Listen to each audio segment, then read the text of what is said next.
اقرأ باسم ربك الذي خلق خلق الإنسان من علق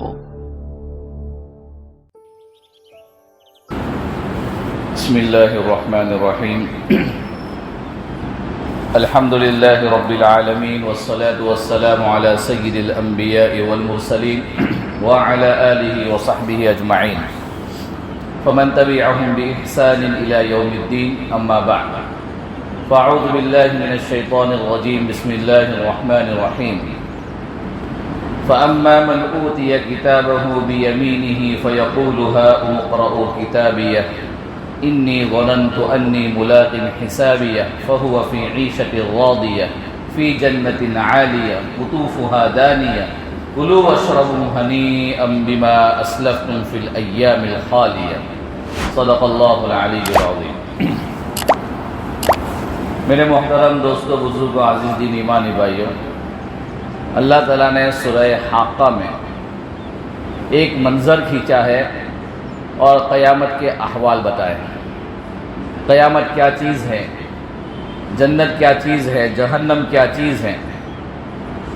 بچپن میں پڑھتے تھے، بچپن میں کتابوں کے اندر پڑھتے تھے، مکتب سے پڑھ کے آتے تھے، ہمارے ذہنوں کے اندر رہتا تھا، اور بڑھاپے تک وہ ہمارے دلوں کے اندر وہ چیز رہتی تھی کہ بھائی ہمیں مرنا ہے، مرنے کے بعد اللہ کے سامنے کھڑا ہونا ہے، زندہ ہونا ہے، اور ہمیں حساب و کتاب دینا ہے۔ النار حق والجنت حق، کہ جہنم بھی حق ہے، جنت بھی حق ہے۔ تو وہ عقیدہ ایمان مجمل پر کیا ہے؟ آمنت باللہ و ملائکتہ و کتبہ و رسلہ۔ جو نہیں پڑھے بچپن میں تو دعوت تبلیغ کی مبارک محنت میں سیکھیں، ایمان مجمل سیکھیں، ایمان مفصل سیکھیں۔ تو یہ وہ چیزیں ہیں کہ اللہ تعالیٰ نے ہمیں اس کے اوپر قیامت کے دن ہمارا اجر و ثواب رکھا ہے۔ جنت جہنم کے فیصلے ہونے والے ہیں۔ جس شخص کے پاس ایمان ہی نہیں ہے، یعنی ایمان کا پاسپورٹ ہی نہیں ہے، تو قیامت کے دن اس کو کٹہرے میں اور عدالت میں لانے کی ضرورت ہی نہیں ہوگی۔ کہ ایمان ہی نہیں ہوگا تو وہ سیدھا کا سیدھا ڈائریکٹ جہنم میں جائے گا۔ ایمان والے ہوں گے تو اب ایمان والوں کو سوال جواب ہوں گے، ترازو قائم کیا جائے گا، اعمال تو لے جائیں گے، کتنے صحیح اعمال ہے، کتنے غلط اعمال ہے، اور جنت اور جہنم کا فیصلہ ہوگا۔ تو اللہ تعالیٰ نے قرآن کریم کے اندر آخری 5 پاروں کے اندر، آخری 5 پاروں میں یہ جنت، جہنم، آخرت، وہاں کی ہولناک عذاب، وہاں کی جنت، وہاں کی نعمتیں، اس کا پورا نقشہ کھینچا ہے۔ میں آپ کو کیوں بتا رہا ہوں؟ اس لیے بتا رہا ہوں کہ ہم تمام جانتے ہیں کہ دن بدن جیسے دن گزرتے جا رہے ہیں، ہماری نئی نئی نسل آ رہی ہے۔ ہمارے جو اس وقت 40 سال کے لوگ ہیں اور اس وقت جو 10 سال سے لے کر 15 یا 20 سال کے لوگ ہیں، ان دونوں کے تھنکنگ کے درمیان، سوچ کے درمیان آج زمین آسمان کا فرق ہو گیا۔ ہم اس عمر میں کیا سوچتے تھے اور آج کی نسل کیا سوچ رہی ہے، آپ نے اس کا اندازہ لگایا ہوگا کہ ان کا کھانا پینا، رہنے کی، سونے کی، کھانے کی، پینے کے ہر اسٹائل جہاں کی سوچ الگ ہے، اور ہم اس ایج میں تھے تو ہماری سوچ کیا تھی، یہ کیوں الگ ہوا؟ اور یہ کانسیپٹ جنت جہنم کے بارے میں ابھی جو معلومات انٹرنیٹ سے دے رہے ہیں ہماری نسل کو، جو بتلایا جا رہا ہے، اور ابھی تو اس سے زیادہ اوپر چل کر سوشل میڈیا سے نکل کر الیکٹرانک میڈیا پر جو چیز آ رہی ہے، آپ نے سنا ہوگا 2 دن پہلے ایک انٹرویو میں کہ ایک عورت کہہ رہی ہے کہ جس طرح ہم ایک مال کھولتے ہیں بزنس کے لیے، جس طرح ہم ایک مارکیٹنگ کرتے ہیں، اور جس طرح ایک بلڈر ایک بلڈنگ بناتا ہے تو اس سے پہلے وہ لوگوں کو اس کی طرف متوجہ کرنے کے لیے، اپنی مارکیٹنگ کرنے کے لیے، سیلس مین جس طرح ان لوگوں کو نئی نئی چیزیں بتلاتے ہیں کہ ہمارے یہاں یہ بھی ہوگا، وہ بھی ہوگا، وہ بھی ہوگا، تو لوگ اس لالچ کے اندر وہ بلڈنگ کے اندر فلیٹ خریدتے ہیں، شاپنگ مال کے اندر لوگ شاپ خریدتے ہیں۔ تو جس طرح دنیا کے اندر لالچ دے کر اپنی چیزوں کو بیچا جا رہا ہے، اسی طرح مسلمانوں کے قرآن میں جو حور کا، جنت کا، جہنم کا تذکرہ ہے وہ کوئی فزیکلی نہیں ہے، وہ محض اس لیے ہے کہ جو ان کا اللہ ہے وہ یہ چاہتا ہے کہ اس خوف سے یا اس لالچ میں میری عبادت کرو۔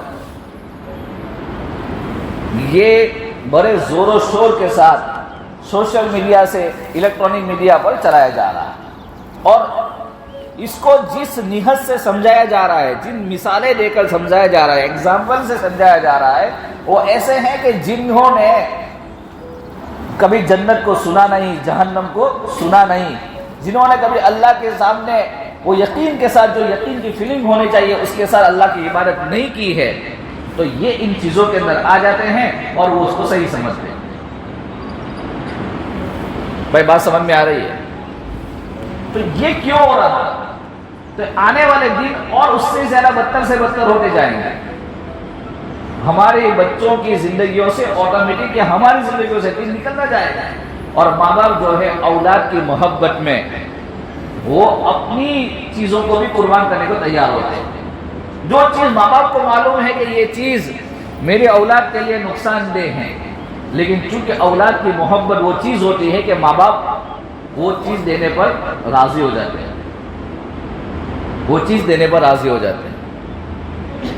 جنت کا، جہنم کا تصور ختم، تصور نہیں ہے کہ اللہ نے جہنم کی کتنی آیتیں قرآن میں بتلائی ہیں، جنت کتنے پاروں میں جنت کا تذکرہ ہے۔ میں شارٹ میں بتاتا چلوں کہ قرآن میں اللہ تعالیٰ نے 3 چیزوں کو بیان کیا ہے، پورے قرآن کا 3 چیپٹر۔ اللہ نے سب سے زیادہ پورے قرآن میں جو بیان کیا ہے وہ توحید کو بیان کیا ہے، یعنی اللہ کے ایک ہونے کو بیان کیا ہے، توحید جس کو بولتے ہیں، لا الہ الا اللہ۔ کیونکہ اللہ نے اس کے اپوزٹ جو شرک ہے، کہ اللہ کو ایک نہیں مانا بلکہ اللہ کے ساتھ شرک کیا، کسی بھی اینگل سے کیا، چاہے بول کے کیا چاہے پریکٹیکل کیا، جو شرک ہے وہ اللہ کو اتنا ناپسند ہے کہ اللہ نے اس کے لیے معافی نہیں رکھی ہے۔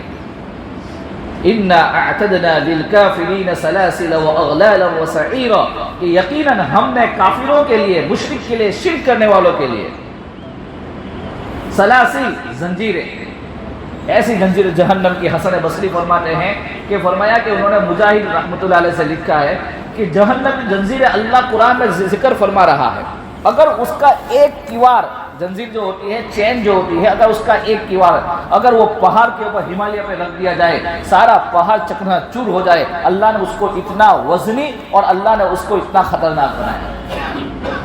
اِنَّا أَعْتَدْنَا لِلْكَافِرِينَ، کافروں کے لیے سلاسل، زنجیریں، وَأَغْلَالًا وَسَعِيرًا، اور ہم نے ان کے لیے گلوں میں ڈالنے کے لیے ٹوپ بنائے ہیں، جن سے ہم ایک پیر کو ایک گردن کے ساتھ باندھیں گے جنہوں نے ہمارے ساتھ شرک کیا ہوگا۔ وَسَعِيرًا، اور ایسی آتش فضا اور ایسی خطرناک آگ ہوگی کہ دنیا کے اندر اس کا تصور ناممکن۔ اللہ نے قرآن میں اس کو بیان کیا، وَجَعَلْنَا الْأَغْلَالَ، کہ ہم نے کافروں کے لیے ایسے ٹوپ تیار کر رکھے ہیں کہ ان کے گلے کے اندر ڈال کر ان کو فرشتوں کے ہاتھ میں ایک سرا ہوگا اور پکڑ کر ان کو جہنم کی آگ کی طرف لے جائیں گے۔ اِذِ الْأَغْلَالُ فِي أَعْنَاقِهِمْ وَالسَّلَاسِلُ يُسْحَبُونَ، کیا آپ جانتے ہو کہ یہ جو ٹوک ہے، کیا ہم مذاق کر رہے ہیں؟ کیا ہم صرف قرآن کے اندر ایک قصے کہانی کی کتاب ہے کہ ہم صرف اس کے اندر چیپٹر بیان کر دیا اور آپ کو جہنم کا خوف نہیں ہے؟ اِذِ الْأَغْلَالُ فِي أَعْنَاقِهِمْ، کہ یہ جو توق ہے، یہ جہنم کی جو چینیں ہیں اور جو ان کے گلوں کے اندر ڈالا جائے گا، اِذِ الْأَغْلَالُ فِي أَعْنَاقِهِمْ وَالسَّلَاسِلُ، اور وہ چین کی شکل میں ہوگی، اور يُسْحَبُونَ، اور فرشتوں کے ہاتھ میں ان کا سرا ہوگا، وہ گھسیٹ کر جہنم کی طرف لے جائیں گے، جہنم کی طرف گھسیٹ کر لے جائیں گے۔ حضرت عباس رضی اللہ تعالیٰ عنہ، ابن عباس رضی اللہ تعالیٰ عنہ، حضرت عباس کے بیٹے، ان سے پوچھا، مجاہد رحمۃ اللہ فرماتے ہیں کہ ہم نے پوچھا کہ حضرت آپ نے سب سے زیادہ نبی کریم صلی اللہ علیہ وسلم کی صحبت اٹھائی اور آپ نے سب سے زیادہ آپ سے علم حاصل کیا، تو ابن عباس رضی اللہ تعالیٰ عنہ فرماتے ہیں کہ پوچھئے کیا کہتے ہیں؟ تو فرمایا کہ آپ بتائیے جنت کہاں ہے، جہنم کہاں ہے؟ حضرت عباس رضی اللہ تعالیٰ عنہ، حضرت ابن عباس فرماتے ہیں کہ اللہ کے نبی سے میں نے سنا ان کانوں سے، آپ نے فرمایا جنت ساتوں آسمان کے اوپر ہے اور جہنم ساتوں سمندر کی تہبتیں ہیں، ساتوں سمندر کی تہبتیں ہیں۔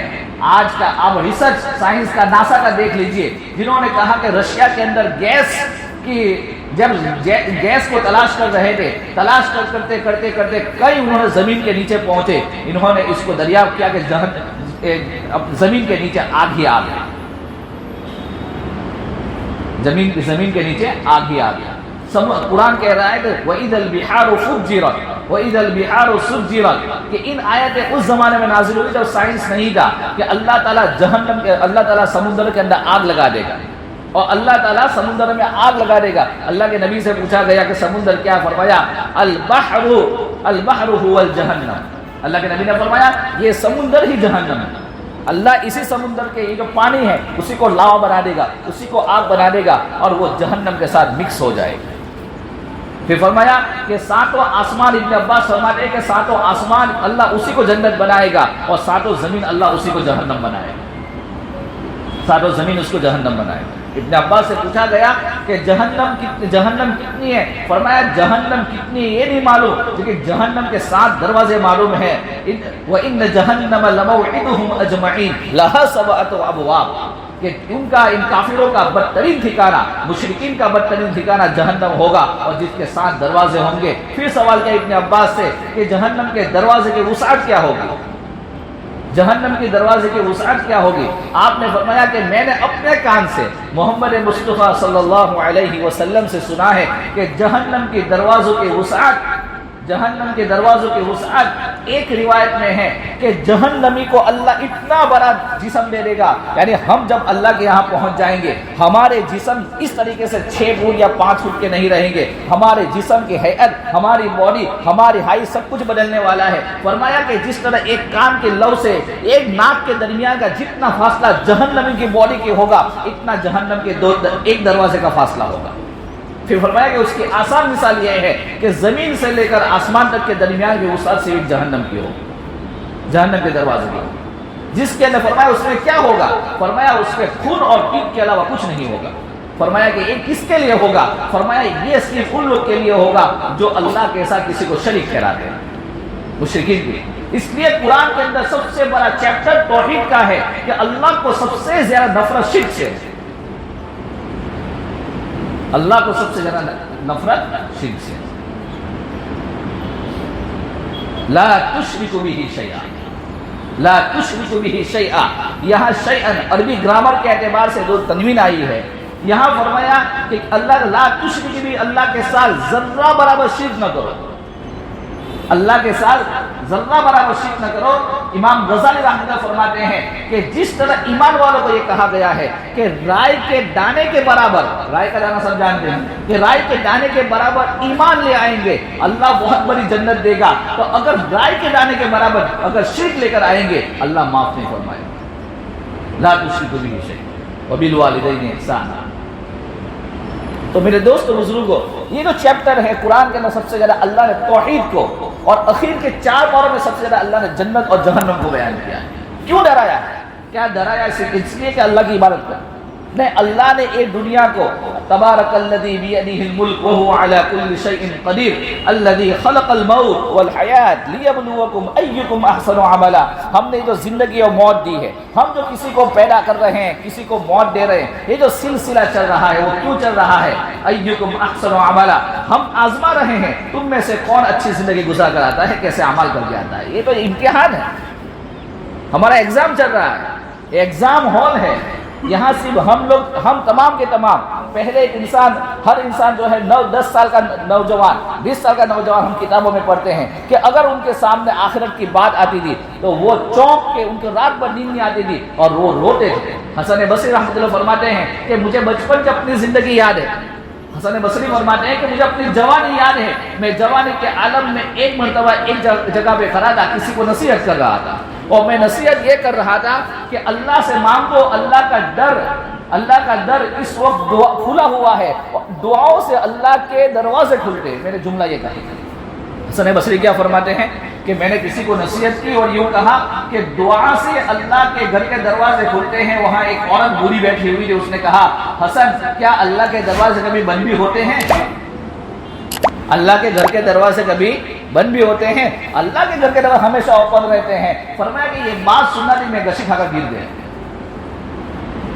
یہ تھا اللہ کا خوف کہ ہماری جنت بھی چلی گئی, جہنم بھی چلی گئی. خوف چلا گیا کہ اس کی زنجیریں کیسے ہوگی, اللہ تعالیٰ نے جہنم کیسی بنایا ہے. تو فرمایا کہ جہنم اللہ تعالیٰ نے ساتوں سمندر کے نیچے بنایا ہے. وَإِذَا الْبِحَارُ فُجِّرَتْ إِنَّ الْأَبْرَارَ لَفِي نَعِيمٍ وَإِنَّ الْفُجَّارَ لَفِي جَحِيمٍ. اس کی تفسیر میں علماء لکھتے ہیں کہ اللہ تعالیٰ اسی سمندروں کو وہ آکسیجن اور ہائیڈروجن کو الگ کر دے گا اور اسی میں آگ کو بھڑکا دے گا, اور یہی جو ہے دنیا کو ختم کرنے کا ذریعہ بنے گی, اور اللہ تعالیٰ اسی زمین کے اوپر جہنم کو قائم فرما دے گا. تو جنت بھی ہے, النار حق والجنت حق والنار حق. جنت بھی حق ہے, جہنم بھی حق ہے. اس کا ایمان ہمارے دل سے نکل چکا. اللہ نے صرف ہمیں بہلانے کے لیے جنت نہیں بتلائی ہے کہ بھائی تم جنت میں آؤ گے میں تمہیں حوریں دوں گا, جنت میں آؤ گے انعام دوں گا. اللہ نے اپنی عبادت کے اوپر جو تکلیفیں ہو رہی ہے, اس لیے فرمایا کہ لا عین رأت ولا اذن سمعت, کہ ہم نے جو سنا نہیں, جو دیکھا نہیں. جہاں ہمارے تصورات ختم ہوتے ہیں, جہاں ہماری سوچ ختم ہوتے ہیں, جو 5 اسٹار اور 7 اسٹار کی جو چیزیں ہمارے ذہنوں سے ختم ہوتی ہے, جنت کی نعمتیں وہاں شروع ہوتی ہیں. اللہ نے اس کو کیوں چھپا کے رکھا, اللہ نے کیوں اس کو صرف بیان کیا ہے؟ کیونکہ اگر وہ اللہ تعالیٰ اس کو ایک سیمپل بتا دیتا, اللہ تعالیٰ ایک فرشتے کو بھیج دیتا کہ اس بستی کے اندر کوئی نماز نہیں پڑھے اس کو مارو, اگر ایک فرشتے کو لوگ دیکھتے پوری دنیا مسلمان ہو جاتی. اللہ کو پھر جنت جہنم کا چلانے کا اللہ تعالیٰ نہیں چلاتے, یہ نظام نہیں چلاتے. پوری دنیا ہی مسلمان ہوتی تو اللہ کو پھر دنیا بنانے کا مقصد کیا؟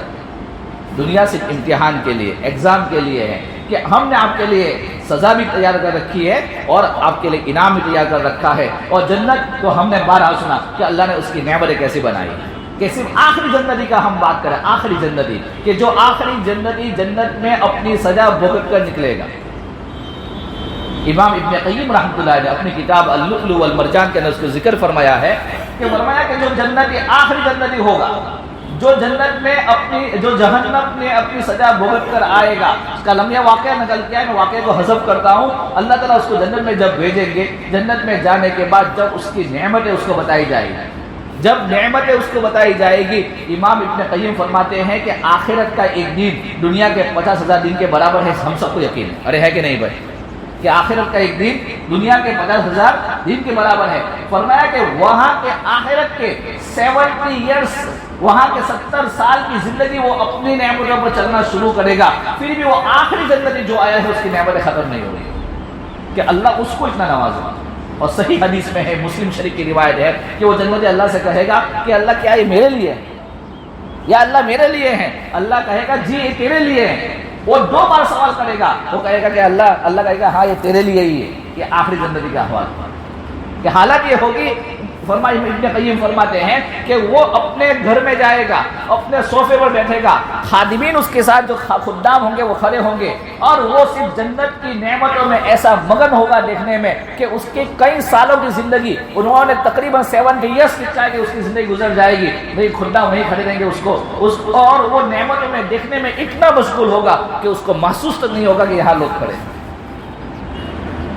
کہ اللہ نے وہ چیزیں بنائی ہیں. لوگ ہمارے دلوں سے ایمان چھیننے کی کوشش کر رہے ہیں کہ جنت فزیکل کچھ نہیں ہے, وہ صرف اللہ نے ایسا قرآن میں ایک چیپٹر بنایا ہے. میرے دوست بزرگوں, میرا کہنے کا مقصد یہ ہے کہ دنیا اللہ تعالیٰ نے قرآن میں توحید کو بیان کیا کہ شرک سے ہمارے دلوں میں نفرت ہو جائے اور اللہ کی محبت آ جائے. اللہ نے پورے قرآن میں سب سے زیادہ آیتیں اپنے ایک ہونے پر, اپنے اکیلے ہونے پر, یہ نظام کو چلانے پر, رات دن کے آنے پر اللہ نے ایک تمام کو نقشہ کھینچا اور ہمیں یقین دلا رہا ہے اللہ کہ میں اکیلا تنہا اس سارے جہاں کا مالک ہوں اور میری ہی عبادت کرو, اس جہاں میں کوئی اور نہیں. اور شرک سے نفرت دیا گیا. اور دوسرا اللہ نے جو چیپٹر بیان کیا ہے وہ جنت جہنم کا. اور تیسری بار اللہ نے صرف احکام, علماء کے کہنے کے مطابق کہ 342 یا 348 آیتیں صرف اللہ نے حکم کے بیان کیے, جس کے اندر حلال حرام جائز ناجائز یہ تمام چیزیں اللہ نے اتنی آیتیں بیان کی ہے. باقی تمام کی تمام آیتیں جنت جہنم اور اللہ کی توحید کو بیان کی ہے. اور انبیاء کے قصوں کے ذریعے یہ بتایا کہ انہوں نے کس چیز کو محنت کی, کس چیز کو محنت کی. سب سے زیادہ اولو العزم پیغمبر ابراہیم علیہ السلام ہے کہ جن کے 2 بیٹے ہیں اسحاق اور اسماعیل۔ اسماعیل علیہ السلام سے ہمارے اور آپ کے پیارے آقا محمد مصطفیٰ صلی اللہ علیہ وسلم آئے، اور ابراہیم اور اسحاق علیہ السلام سے پورا بنی اسرائیل خاندان بنا۔ اسحاق علیہ السلام کے بیٹے ہیں یعقوب علیہ السلام، یعقوب علیہ السلام کے بیٹے ہیں حضرت یوسف علیہ السلام کہ جن کے نام سے پوری سورت ہے۔ تو اللہ نے قرآن میں احسن القصص کہا کہ قرآن کا سب سے بہترین قصہ کا کوئی ہے یوسف کا۔ وہ یعقوب علیہ السلام اپنی اولاد کو نصیحت کر رہے ہیں، ام کنتم شہداء اذ حضر یعقوب الموت اذ قال لبنیہ ما تعبدون من بعدی قالوا نعبد الہک والہ آبائک ابراہیم واسماعیل واسحاق الہا واحدا۔ یعقوب کہہ رہے ہیں کہ اے میرے اولاد آپ بتائیے کہ میرے بعد آپ کس کی عبادت کریں گے؟ دیکھیے، ایک میں اور ایک آپ ہے، ایک مفتی ہو یا ایک قاری ہو، ایک عالم ہو، ایک پروفیسر ایک انجینئر ہو، ہر ایک کے گھر میں گناہ ہوتے ہوں گے، ہوتے ہیں ہر ایک کے گھر میں گناہ ہوتے ہیں، اور ہر ایک اپنے اولاد کو نصیحت اگر کرنا چاہے تو یہ بھی کرے گا کہ بھائی اللہ کے ساتھ شرک سے مت بچنا۔ لیکن ایک نبی کا گھرانہ ہے، اور نبی کا باپ بھی نبی، بیٹا بھی نبی، خود نبی، اور اس کے اولاد میں نبی سارے نبی آ رہے ہیں، وہ اپنی اولاد کو نصیحت کر رہے ہیں کہ سب کچھ کرنا لیکن شرک مت کرنا۔ اللہ کے ساتھ کسی کو شرک کچھ بھی ہو جائے شرک نہیں کریں، کہ ہماری پوری زندگی کا دار و مدار اس پر ہے، پوری دنیا کی لڑائی اسی پر ہے کہ تم اس کو ایک کیوں مانتے ہو؟ پوری دنیا کہتے ہیں ہم کتنے لوگ کو مانتے ہیں، سب کو لے کر چلو، تم اس کو ایک کیوں مانتے ہو؟ ہم ایک مانتے ہیں، ساری دنیا ہمارے خلاف ہے اور ہونے والے ہیں۔ تو نبی یعقوب علیہ السلام اپنے اولاد کو نصیحت کر رہے ہیں کہ آپ اس اللہ کی کہ جس کی عبادت ہمارا خاندان کرتے آ رہا ہے اس کی عبادت کریں، اس کی عبادت کریں۔ تو میرے دوستو بزرگوں، اللہ تعالیٰ نے جنت جہنم بتائی، اللہ تعالیٰ نے یہ انبیاء قصے بتائے، ان تمام کا مقصد کیا ہے؟ صرف اس لیے ہے کہ ہم مسلمان اس قرآن کو جب کسی کی شاپ اوپن کرنی ہو تو اس وقت قرآن کھانی کر لیں، کسی کا انتقال ہو جائے اور قرآن کا ایک پارہ پڑھ لیں۔ نہیں، ہمیں جو زندگی ہے جو گزار رہے ہیں، تو ایک زندگی دنیا بتا رہی ہے کہ ایک ہمارا کانسیپٹ ہے جس میں کسی کا خوف نہیں، کسی کا خوف نہیں، اس میں محرمات کون ہے، کس سے شادی کرنی ہے، کس سے نہیں کرنی ہے، ان کے درمیان کوئی فرق نہیں، حلال کیا حرام کیا، کون سا جانور حلال کون سا حرام، کوئی تمیز نہیں۔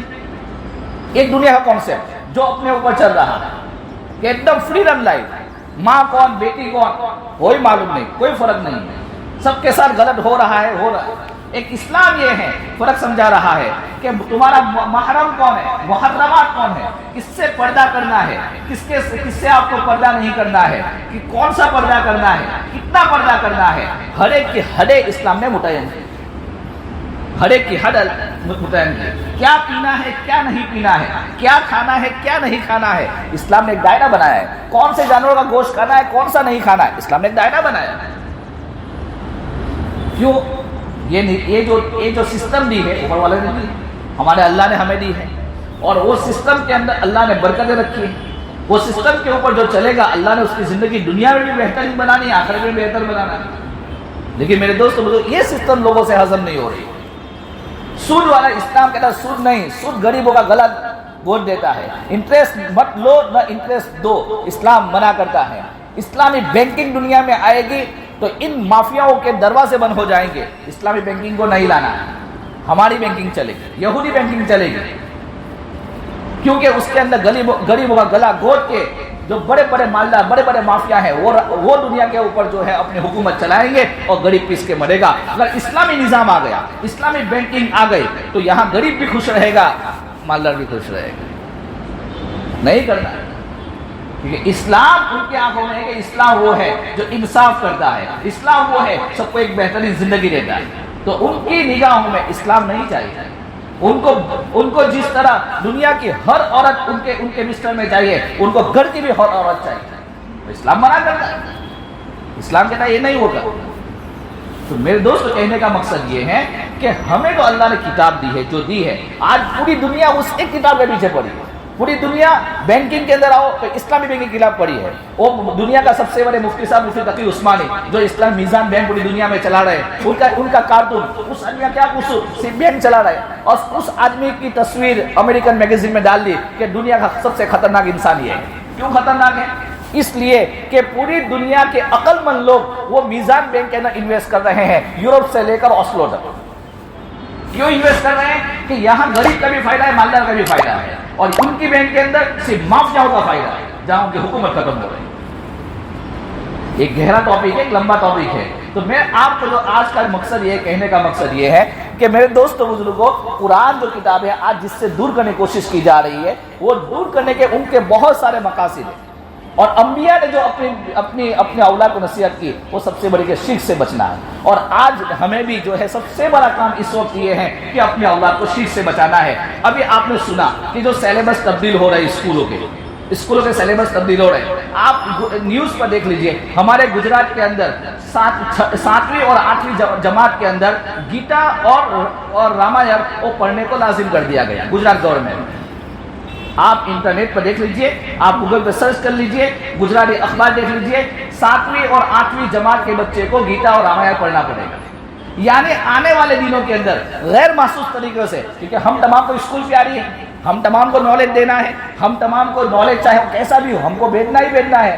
اب بچہ وہ جائے گا مسلمان کے گھر سے, لیکن وہ مسلمان رہے گا یا نہیں وہ کی گارنٹی نہیں ہے. اب ایسے بچوں کو پوری دنیا کی تھائی لینڈ زبان لینگویج کے طور پر تھائی لینڈ زبان ایڈ کی گئی, لینگویج کے طور پر چائنا زبان ایڈ کی گئی, عربی کو نکال دیا گیا. حالانکہ دنیا کے اندر 59 کنٹریز کے اندر عربی بولی جاتی ہے, عربی کو کیوں نکالا؟ ہندوستان کی وہ زبان جو ختم ہو چکی ہے, ہندوستان کی وہ زبان جو آج سے 100 سال پہلے تھی اس کو ایڈ کیا گیا, لیکن اردو زبان کو نکال دیا گیا. کیوں؟ جو نیا سیلیبس ہے اس سے اردو زبان کو نکالا گیا, عربی زبان کو نکالا گیا. دوسرے مذہبوں کی بہت سارے رسومات لی گئی, مسلمانوں کی کوئی رسومات نہیں لی گئی. کیوں؟ یہ چیلنج ہے کہ ہندوستان میں اگر رہنا ہے اب ہمیں کیا کرنا ہے, ہماری آنے والی نسل کیسے بچانا ہے. ہندوستان کی آزادی کے لیے جن جن علماء نے اور جن جن مسلمانوں نے قربانیاں دی ہیں, ان میں سب سے سر فہرست جن کا نام ہے شیخ الہند رحمۃ اللہ علیہ, جن کو کالے پانی کی 6 سال کی سزا ہوئی. کالا پانی یہ مصر کے پاس ایک جگہ ہے مالٹا, وہاں پر ان کو سزا ہوئی. مالٹا کی خطرناک جیل کے اندر 6 سال کی سزا بھگت کر جب آتے ہیں, بمبئی کے ایئرپورٹ کے اوپر جب ان کے استقبال کے لیے گاندھی جی, نہرو اور پورے ہندوستان کے علماء تشریف لے جاتے ہیں, اور دیکھتے ہیں کہ 6 سال کے بعد ایک انسان جو اس آزادی کو لے کر چل رہا ہے وہ کیا پیغام لے کر آئے ہیں. جب سب سے پہلے الفاظ جو شیخ الہند رحمۃ اللہ نے فرمائے, وہ الفاظ اگر آج کے سارے مسلمان پوری دنیا میں مسلمان جو بسنے والے ہیں اگر اپنے دل میں جگہ دے دے میرے دوستو, یہ سارے مسائل, ان کی ساری پلاننگ, سیلیبس کے بدلنے کی پلاننگ یا UCC کی پلاننگ انشاءاللہ ساری فیل ہو سکتی ہے اگر ہم مسلمان اپنے آپ کو اندر جگہ دے دیں اس کو. وہ کیا فرمایا؟ پر حضرت 6 سال آپ جیل میں رہیں, 6 سال میں آپ کیا پیغام لے کر آئے؟ حضرت نے جیل کے اندر 2 کام کیے. 6 سال آپ کو کالا پانے کی جیل, کبھی انشاءاللہ کوئی آئے گا عالم وہ آپ کو سنایا کیسے خطرناک جیل ہوئی تھی ہماری آزادی کے لیے. فرمایا حضرت نے وہاں جیل میں بیٹھ کے تفسیر عثمانی ہے, اس کے اندر اس کا ترجمہ ہے, حضرت نے پورے قرآن کا میننگ لکھا. اور نمبر 2 بخاری شریف کی شرح لکھی. بخاری شریف جو قرآن کے بعد سب سے اصح الکتاب اس آسمان کے نیچے زمین کے اوپر کو کتاب ہے بخاری شریف ہے, جن کی گائیڈ لکھی آپ نے. فرمایا یہ بخاری ایک قرآن ایک جگہ پر, انہوں نے کہا کہ میں یہ سیکھ کر آیا ہوں 6 سال میں کہ اس ہندوستان کے اندر اگر قیامت تک اسلام کو باقی رکھنا ہے تو 2 کام کرنے پڑیں گے, اور یہ میرا پیغام امت مسلمہ کو پہنچا دو. 6 سال جس انسان نے جیل کاٹی ہو, اور ایسی جیل کے جس میں سانپ بھی چھوڑے گئے ہو جن کو اس لیے کہ زہر سے اس کے زہر سے مر جائے, وہ انسان 6 سال کے بعد مجھے اور آپ کو پیغام دے رہا ہے. کیا کہہ رہا ہے معلوم ہے؟ وہ کہہ رہے ہیں کہ ہر مسجد میں, ہر گاؤں میں, ہر دیہات میں, ہر مسجد میں درس قرآن شروع کرو, قرآن کا میننگ لوگوں کو سمجھاؤ, اللہ کی توحید اور اللہ نبی کی رسالت, جنت اور جہنم کو سمجھاؤ. اگر یہ دل میں پختہ ہو گیا, جو بڑے لوگ ہیں, جو بڑی عمر کے لوگ ہیں, وہ ایمان سے کبھی نہیں ہٹیں گے.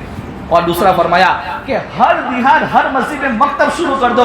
اگر آنے والی نسل کو بچانا ہے, آنے والی پتھر کی لکیر بنانا ہے اور ان کو سکھانا ہے, تو آپ ہر مکتب کو مضبوط کرو, مکتب کو گھر گھر مکتب کھول دو. جتنے مکتب کھولیں گے یہ ہماری نسل کی حفاظت ہو جائے گی. یہ 2 پیغام دیے. اور اس کے بعد پورے ہندوستان کے دارالعلوم نہیں، دارالعلوم کس کو بولتے ہیں؟ ایک ہوتا ہے مکتب جس میں اسلام کی بیسک تعلیم ہوتی ہے، ایک دارالعلوم ہوتا ہے جس میں اسلامی بیسک تعلیم کو ختم کرنے کے بعد، یعنی پرائمری کی تعلیم ختم کرنے کے بعد جیسے 8 9 10 ہوتا ہے ویسے وہ حفظ کلاس ہوتی ہے، قرآن کو حافظ بنتا ہے۔ اس کے بعد قرآن کو حافظ بننے کے بعد اس کا اگلا اسٹیپ ہوتا ہے عالم کا، یعنی اس کا 8 سال کا کورس ہوتا ہے، وہ 8 ایئرس کا کورس جب کوئی کر لیتا ہے تو اس کو عالم دین کہتے ہیں۔ اس کے بعد 2 ایئرس کا کورس مفتی کا ہوتا ہے، اس کے بعد پی ایچ ڈی ان مسائل کرتا ہے، مسئلوں کے اندر پی ایچ ڈی کرتا ہے تو اس کو مفتی کہتے ہیں۔ قرآن کی تفسیر، یہ آیت کب نازل ہوئی، یہ آیت کیوں نازل ہوئی، اس آیت کس کے بارے میں ہے، اگر کوئی اس کے بارے میں پی ایچ ڈی کرتا ہے تو اس کو مفسر کہتے ہیں۔ اگر کوئی حدیث کے بارے میں ریسرچ کرتا ہے کہ یہ حدیث کب کی ہے، کون سے صحابی کی ہے، صحابی کا انتقال کون ہوا، اس کا راوی کون ہے، امام بخاری تک کتنے لوگوں نے پہنچائی، اس کے حالات کیا ہے، اگر وہ ساری جانکاری رکھتا ہے تو اس کو محدث کہتے ہیں، اس کو محدث کہتے ہیں۔ یہ سارے علوم ہیں۔ تو سب سے پہلا اسٹیپ یہ ہے کہ جو دارالعلوم ہے، یعنی جس کے اندر عالم حافظ بنایا جاتا ہے، آج جتنے بھی دارالعلوم لو آپ اس کے اندر مسلمانوں کی تعداد 1% بھی نہیں آ رہی، 99.99 وہ اپنے علاقے میں رہتے ہیں، جن کی خواہش ماں باپ کی یہ ہوتی ہے کہ ان کو ڈاکٹر انجینئر بنایا جائے۔ الحمدللہ ڈاکٹر انجینئر یہ سب کی ضرورت ہے، بناؤ، لیکن فرمایا کہ اس سے پہلے جو ہے اپنے بچوں کو اسلام کی بیسک تعلیم دو۔ مدرسے میں وہ چند آئیں گے لیکن یہ 99% لوگ جو اپنے یہاں موجود ہیں، ان کو طہارت، ان کو ایمان، ان کو پاکی، ان کو ناپاکی، جنازہ، ایمان مجمل، ایمان مفصل، اور شرک کیا ہے، توحید کیا ہے، حضرت عثمان کون ہے، حضرت علی کون ہے، عمر فاروق کون ہے، یہ صحابہ کیوں کب ایمان لائے، یہ صحابہ نے کتنی قربانیاں دی، یہ سب کون سکھائے گا، کون سکھائے گا؟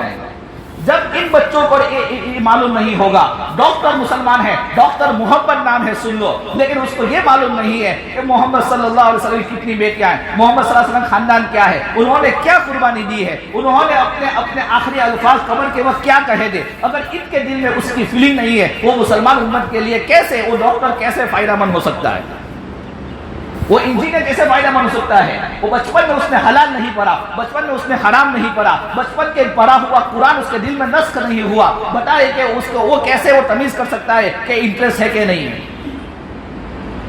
آج کتنی کمپنیاں نیٹ ورک مارکیٹنگ کے نام سے مارکیٹ میں آ رہی ہے، اور نیٹ ورک مارکیٹنگ کے نام سے کتنے مسلمان جڑ رہے ہیں اور معلوم بھی نہیں کہ ان کا پروڈکٹ کیا ہے، میوچل فنڈ حلال ہے کہ حرام ہے، کہاں انویسٹ کرتے ہیں کہاں نہیں کرتے ہیں اس کی کوئی معلومات نہیں ہے، انویسٹ کرتے ہیں حرام پہ حرام کھا رہے ہیں، اس کا نتیجہ یہ ہو رہا ہے کہ دن بدن ہمارے بدن سے نکلنے والے اعمال جہنم سے قریب لے جا رہے ہیں، کوئی جنت سے قریب۔ ماں باپ دعائیں کرواتے ہیں ہمارے بچوں کے لیے، دعا کرو۔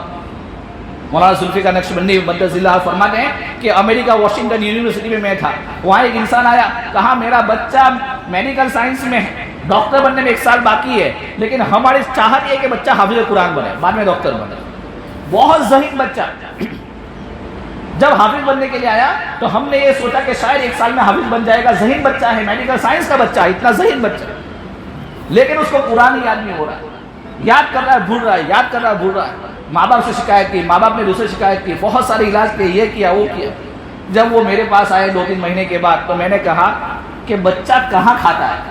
کہا کہ ہمارے گھر میں، چونکہ میں بھی ڈاکٹر ہوں، وائف بھی ڈاکٹر ہے، تو ہمارے گھر میں کھانا وانا زیادہ پکتا نہیں ہے، باہر سے آرڈر ہی ہوتا ہے، پیزا ہے، برگر ہے وغیرہ، فاسٹ فوڈ یا ہوٹل سے۔ فرمایا کہ 1 مہینہ کھانا بند کر دو، پھر بچوں کو دے دو۔ مولانا لکھتے ہیں کہ 1 مہینہ ماں باپ نے میری بات سنی، 1 مہینہ کھانا بند کیا، بچے کی باہر کی غذا بند ہوئی، اللہ تعالیٰ نے اس کے ذہن کو کھولا، کیونکہ باہر کے جو پکانے والے ہیں، امام حضرت احمد لاہوری رحمۃ اللہ علیہ فرماتے ہیں کہ پوری زندگی انہوں نے بے وضو انسان کے ہاتھ کا کھانا نہیں کھایا، بے ایمان نہیں۔ آج ہم کھا رہے ہیں، ایمان والے نہیں ہیں، پیشاب کر کے آ رہا ہے، اسی ہاتھ سے شورما بنا رہا ہے، اسی ہاتھ سے جو ہے ہوٹل میں کھانا بنا رہا ہے، اسی کو ہم کھا رہے ہیں، اور ہم یہ سوچ رہے ہیں کہ ہمارے اولاد نیک بن جائے۔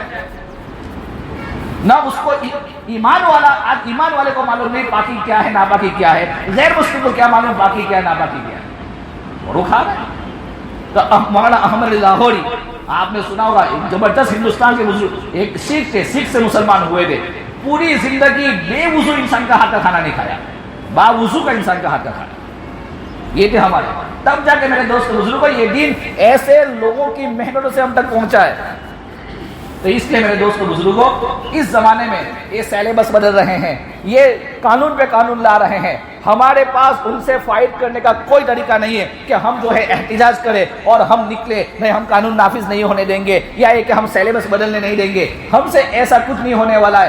اگر ہم کو اپنی اولاد کو محفوظ رکھنا ہے, آپ مسلمان سوچے کیسے محفوظ رہ سکتی ہے. میرے ذہن میں تو وہی آ رہا ہے کہ حضرت شیخ الہند رحمۃ اللہ طریقہ کہ ہر گھر, ہر بستی, ہر مسجد میں ہمارا مکتب ہونا چاہیے. ہمارے مکتب کے اندر مالدار قسم کا طبقہ وہ ہوگا جو مولانا کو اپنے گھر پہ بلائے گا, 5 سے 10,000 روپے دے گا, ان کو کوئی فرق نہیں پڑے گا, اپنے بچے کو پڑھا لے گا. لیکن مسلمانوں کی ایک بہت بڑی تعداد غریبوں کی ہوگی جن کا ایمان چلا جائے گا, وہ ایمان کو چھوڑ دیں گے. آج مسلمان ہزاروں لڑکیاں آپ جاؤ جو مرتد ہو رہی ہے, آپ قسم کھا کے کہتا ہوں ان کے گھر پہ جا کے پوچھو کہ آپ کی لڑکی نے ایمان چھوڑا, ہمیں معلوم ہے کہ آپ بتائیے بچپن کے اندر قرآن پڑھا یا نہیں پڑھا تھا, آپ کو بتائیں گے ہم نے کبھی قرآن کھول کے دیکھا نہیں. جتنے مرتد ہو رہے ہیں, کئی سارے انٹرویوز آ رہے ہیں, وہ انٹرویو کے لڑکی کو پوچھا گیا کیا آپ نے بچپن کے اندر کبھی ایمان سیکھا؟ نہیں سیکھا. آج مرتد ہونے والی مسلمان لڑکیاں یا لڑکے وہی ہے جنہوں کے دلوں کے اوپر بچپن کے اندر مکتب کی تعلیم نہیں ہے. آج ہم معمولی سمجھ رہے ہیں. دیکھو دارالعلوم کی تعلیم اور دارالعلوم کی مدد کرنا یہ فرض کفایہ ہے. مکتب چلانا اور مکتب کی تعلیم اور مکتب کی مدد کرنا فرض عین ہے. میں نے کہہ رہا ہوں ہندوستان کا سب سے بڑا محدث شیخ یونس جون پوری رحمۃ اللہ علیہ فرما کے گئے کہ دارالعلوم کی مدد کرنا فرض کفایہ ہے, جیسے جنازے کی مثال سمجھ لو. لیکن مکتب چلانا اور مکتب کی فکر کرنا اور مکتب کے اندر ایک ایک مسلمان کا بچہ چن چن کے لانا, ان کی تبلیغ کرنا, ان کی ایمان کو بچانے کی فکر کرنا, بچپن کے اندر 5 سال سے لے کر اس کی 11 سال کی عمر تک بچوں کی تعلیم کو مضبوط کرنا, یہ ہمارا فرض ہے. اس لیے میرے دوست بزرگوں, آپ کی اس مسجد کے اندر یہ مشورہ ہوا کہ یہاں پر ہمارے بچوں کو موبائلوں میں گھسے ہوئے, ہماری بچیاں موبائلوں میں گھسی ہوئی ہے, ان بچوں کو موبائل سے نکال کر ان بچوں کو مسجد سے ہم مسجد میں لائے, بچوں کو بھی لائے, بچیوں کو بھی لائے, اور ایسا کوئی سسٹم بنائے کہ جس سسٹم سے بچے نماز بھی پڑھے, ان کا مکتب بھی ہو اور وہ کھانا بھی کھائے اور گیم بھی کھیلے. تو ایسے سسٹم ابھی انڈیا کے اندر اور بہت ساری کنٹریز میں گیٹ ٹوگیدر کے نام پر چالو ہوئی. الحمدللہ وہاں وہ اپنی نسلوں کو سنبھال رہے ہیں, ان کی نسلیں مسجدوں سے جڑ رہی ہے. ورنہ آج آپ بیٹھے ہیں, آپ کے کتنے بچے ہوں گے جو آج ان کی عمر جو ہے 12-15 سال ہوگی, لیکن جمعہ کے اندر کوئی نہیں آیا ہے. آنے والے دنوں میں کوئی نہیں آئے گا, مسجد خالی ہو حیران ہو جائے گی. اس لیے ہم نے یہاں پہ ایک سسٹم یہ سوچا ہے کہ یہیں پر آپ میں سے جو حضرات ٹیوشن اسکول کا ٹیوشن دینا جانتے ہیں, جن کے پاس پڑھے لکھے لوگ ہیں, اسکول کا ٹیوشن دینا خود اگر دے سکتے ہیں, یا آپ کی بیویاں یا آپ کی بہنیں یا آپ کے ٹچ میں جو مسلمان لڑکیاں گھر پہ ہیں اور اسکول کا ٹیوشن دے سکتی ہے, تو وہ مسجد کی کمیٹی سے کانٹیکٹ کریں تاکہ وہ لڑکیاں ان کو بھی ایک فیس مل جائے گی, ان کا بھی ایک پیمنٹ ہو جائے گا. اگر وہ آئے گی, اگر ہم 3 بجے ٹیوشن شروع کرتے ہیں تو بچے ٹیوشن کے نام پر آئیں گے, 1-1.5 گھنٹہ ٹیوشن اور 1 گھنٹے کا مکتب. مغرب سے پہلے بچوں کو ایک ناشتہ کرا کر فارغ کریں. اس بہانے سے مسجد سے لوگ جڑنے والے بنیں گے, ٹیوشن بھی ہو جائے گا اور ان کا مکتب بھی ہو جائے گا. اور یہ سسٹم اگر چل پڑا اگر ہمارا, انشاءاللہ پنجیم اور پنجیم کے اطراف کی ساری مسلمان نسلیں محفوظ ہو جائیں گی. اس لیے کمیٹی نے فیصلہ کیا ہے کہ اس جولائی کے اینڈ تک اگر کوئی انسان اس قسم خدمت کرنا چاہتا ہے تو وہ ان سے کانٹیکٹ کرے. انشاءاللہ ہمیں اگلے مہینے سے سسٹم شروع کریں گے بھائی انشاءاللہ. اور ایک ساتھ جیسے اسکول کے اندر کلاس وائز ہوتا ہے, مکتب کی ایکچولی سسٹم کلاس وائز ہی ہے کہ بھائی 6 سال کے بچے کلاس الگ, 7 ایئرس کی الگ, 8 ایئرس کی الگ, یہ سسٹم ہوتی ہے تبھی کلاس چلتی ہے. ہم یہ کرنا چاہتے ہیں کہ یہاں کے علماء, یہاں کے نیک لوگ, یہاں کے جتنے پڑھے لکھے نوجوان طبقہ ہے, سب مل کر خدمت کریں. اور ہمارے گجرات میں جو مکتب چل رہے ہیں, جو آج لندن کینیڈا کے اندر کما رہے ہیں, جن کے بچے یہاں کوئی نہیں ہے لیکن وہاں سے ہر مہینے 500 روپے بیچتے ہیں, 600 روپے, 1000 روپے بیچتے ہیں, وہ لوگ کو بھی اگلے لوگوں نے پڑھایا, ان کو بھی اگلے لوگوں نے پڑھایا. اگر ہم سب مارکیٹ والے مل کر اگر مہینے کا 200 روپے کم از کم نکالے, 300 روپے نکالے, ہزاروں غریبوں کے بچے مکتب قرآن پڑھ لیں گے. کریں گے بھائی انشاءاللہ. تو انشاءاللہ ہمارا ساتھ دیں اور آپ کی کمیٹی سے آپ یہ کریں. دیکھو 1-2 آدمی 3 آدمی کام نہیں کر سکتے ہیں, سب ملیں گے, سب کے بچے آئیں گے اور سب لوگ اپنا کچھ لگائیں گے, اپنا تو انشاءاللہ یہ سسٹم چلے گا. اور یہاں پہ انشاءاللہ ایک دن وہ آئے گا, معلوم نہیں دنیا میں اسکولوں کے اندر کتنا بھی لیسن پڑھایا جائے ہمارا بچہ نہیں مانے گا. اسکول کے اندر یہ پڑھایا جائے کہ یہ بھگوان وہ دیتا ہے, ہمارا بچہ نہیں مانے گا. اسکول کے اندر ان کو یہ بتایا جائے گا کہ اورنگزیب یوٹ ہے, ہمارا بچہ نہیں مانے گا, کیونکہ ہم مکتب میں پڑھائیں گے اورنگزیب کون ہے. ہم مکتب میں پڑھائیں گے ٹیپو سلطان کون تھے، ہم مکتب میں پڑھائیں گے خالد بن ولید کون تھے. تو یہ سسٹم ہم بتائیں گے، ہمارے اگلی نسلوں تک دین پہنچے گا، ورنہ اگلی نسلوں کی گارنٹی نہیں ہے. تو جس کو سمجھ میں آ گیا ہے وہ کانٹیکٹ کرے، انشاءاللہ ہم یہاں سسٹم شروع کریں گے. اللہ تعالی ہمارے بچوں کی، ہمارے ایمان کی حفاظت فرمائے. وآخر دعوانا الحمدللہ رب العالمین.